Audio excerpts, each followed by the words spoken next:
you may struggle with a mental illness, but 100% of you are going to face mental health every day, whether it's a breakup, whether it's getting a bad grade, whether it's experiencing sadness, joy, happiness.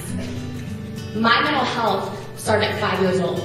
When I was 5 years old, my mom started noticing these odd behaviors. I was walking in and out of doorways. I was turning light switches on and off. I would stare at objects for hours on end. And everything I did in even numbers. And I didn't know why. And at 5 years old, I was told I'm a drama queen. I just want attention. I'm crazy. I'm annoying. And I was just told to hide.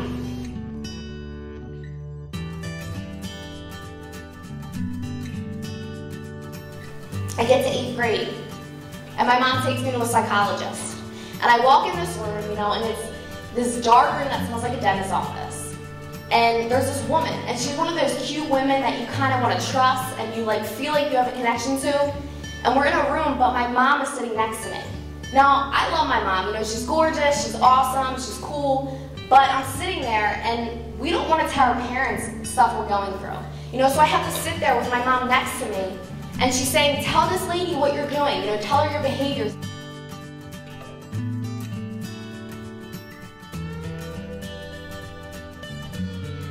But I was told before to hide, so I sat there and didn't say anything. After that, my mom answered all these questions.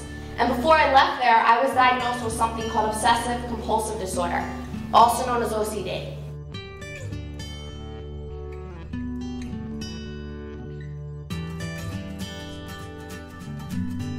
And I started going into a state of depression, where I was finally diagnosed.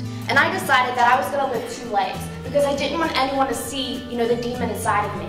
These mental illnesses that define me, that people in society don't accept. So I lived an external life, where I played sports. I was involved in every single activity at school. And everyone who bullied me, I was always smiling with them, laughing with them, pretending like they weren't bothering me. But internally I went home, and I stared in the mirror. And I called myself fat, ugly, stupid, annoying. I told myself I was a no one, that I'd never be anyone, that I was defined as just a mental illness. And I lived these 2 lives. And some of you in the crowd may do that. Maybe you hide behind your sports. Maybe you hide behind your makeup, your Hollister, your Abercrombie, your Rocawear. We may do this. Some of you may hide behind drugs and alcohol and sex, thinking that, doing those things and abusing those things, you're going to wake up the next day feeling better. But it's going to be worse, because your issues are still going to be there. And now you not only did that, you hurt yourself physically as well. My sophomore year was when I found my bully. A guy who would see me every day and make my life horrible. I'd see him, he'd call me names in the hallway, give me smirks, flip me off, do whatever it was that he could to get to me. But I would always come back with a smile and pretend like nothing bothered me.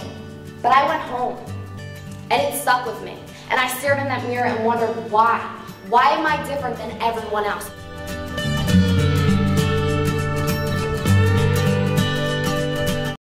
He gives me a smirk. And the next thing you know, there's about 10 people surrounding him.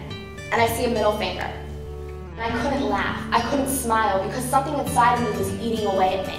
I ran out of the car, up to my bedroom window, and I opened it. And I stared out my window. And I started thinking, what is the point of living? Why am I here? I turn around, and it's Mary. She's crying, looking at me, asking me, what's wrong? She called my mom, and by the end of the day, I was getting rushed in an ambulance to a psychiatric hospital. I get to the hospital, I get to my unit, I look around, and I see all these young adults, just like me, wearing Hollister, wearing Rocawear, wearing sports clothes. Sitting there, living that external and internal life, because they were so afraid of what their peers were going to say. They were so afraid of what their teachers were going to say.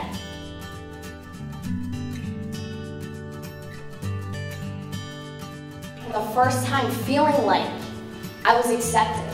Feeling like I was not alone. Feeling like there were other people out there. And how ridiculous it was that we had to sit here and struggle with something we could not control, but hide from everyone. Because it wasn't acceptable in our society, like cancer, like diabetes, like heart issues. Encourage other people. We need each other, every single one of us. And I think if we're struggling, we need to be able to turn to our peer and say, hey, can you help me? You know, and if that person's not doing well, admit it and say, well, why don't we find someone else who you can talk to? Every day I live with OCD and depression, but every day I cope differently. I cope positively. And I know that if each one of us can do that, if each one of us can respect each other and not give middle fingers, you know, give smiles, spread that smile around, this world is going to be such a better place, and I can feel it. So thank you so much for letting me be here. I really appreciate it, and keep believing in yourself.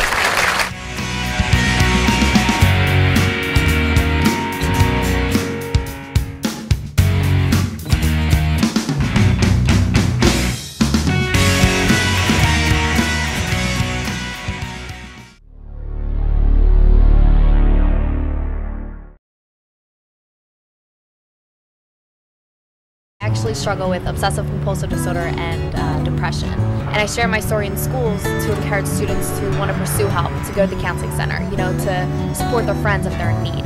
So today I'm working on mental health and riddle, and Tracy goes in and does the program with a PowerPoint. I go in following her, sharing my story. Every day I used to wake up and not want to live. Every day I used to wake up and sit in the same seats you're sitting in and have no friends. I mean, imagine coming to school and having no one talk to you, and having people afraid. We've been very impressed with this program. I think it's relevant and important for our students to hear this, and I can tell them the same facts and figures, but the personal story really hit home. I've actually worked in a psychiatric unit, and it was a pleasure seeing someone being able to talk so freely about their illness and being able to use their illness as a tool for others to help other people understand, especially this age group, this adolescent age group that are so critical of each other. So I found that very helpful. And I think they're changing that conversation of mental health and saying it's okay to struggle, it's okay to say I have a mental illness, I have a chemical balance in my brain, and I'm going to make it.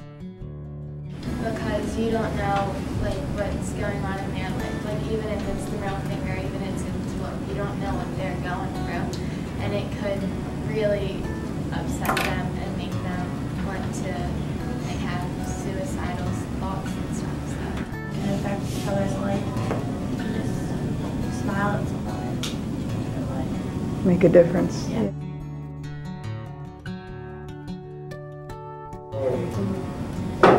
Because they're not going to be helping you during your school and all that if you mess up.